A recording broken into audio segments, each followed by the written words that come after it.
दोस्तों, जैसे कि सब जानते हैं कि सावन मास चल रहा है और यह मास भगवान शिव की आराधना के लिए बेहद ही खास माना जाता है।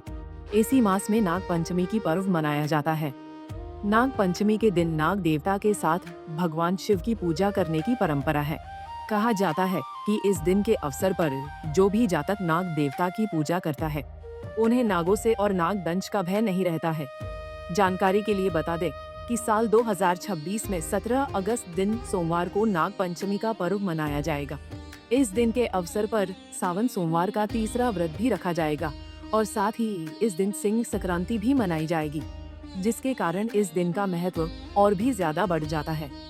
ऐसे में इस दिन यदि पूजा पाठ के साथ साथ कुछ उपायों को भी किया जाए तो माना जाता है कि इससे जातक को शुभ फलों की प्राप्ति होती है, साथ ही समस्याओं से राहत मिलती है और भगवान की कृपा बनी रहती है।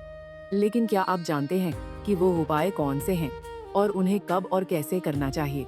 तो चलिए दोस्तों, आज की इस वीडियो में हम आपको इसी के बारे में बताते हैं और शुरू करते हैं आज की यह खास वीडियो। सबसे पहले उपाय की बात करें तो नाग पंचमी का पर्व नागों से जुड़ा हुआ माना जाता है और नागों के राजा वासुकी का संबंध भगवान शिव से माना गया है।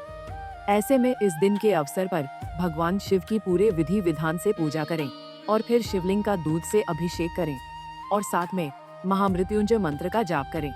कहा जाता है कि इससे भगवान शिव की कृपा प्राप्त होती है और साथ ही नकारात्मक प्रभाव कम होते हैं, साथ मानसिक शांति भी बनी रहती है और कालसर्प दोष से भी मुक्ति मिलती है।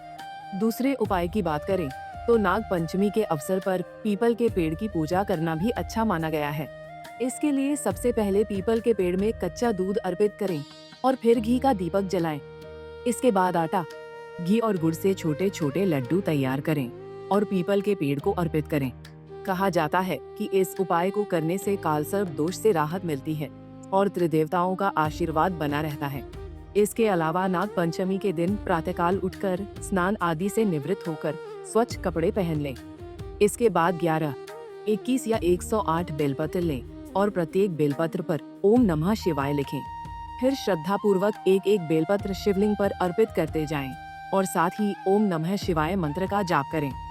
धार्मिक मान्यताओं के अनुसार नाग पंचमी पर इस तरह भगवान शिव की आराधना करने से उनकी कृपा प्राप्त होती है। कहा जाता है कि इस उपाय से आर्थिक परेशानियां दूर होने, घर में धन समृद्धि बढ़ने और आर्थिक स्थिति मजबूत होने की कामना की जाती है। बताते चले कि नाग पंचमी के अवसर पर मस्तक पर चंदन का तिलक लगाना भी शुभ और सकारात्मक माना जाता है। मान्यता है कि इस दिन से इसकी शुरुआत करके अगर लगातार 41 दिनों तक माथे पर चंदन का तिलक लगाया जाए तो इससे मन में शांति और सकारात्मक भाव बनाए रखने में सहायता मिल सकती है। साथ ही नकारात्मक विचारों से दूरी बनाने में भी यह उपाय उपयोगी माना जाता है। यह बेहद सरल धार्मिक उपाय है जिसे बिना किसी विशेष तैयारी के आसानी से किया जा सकता है।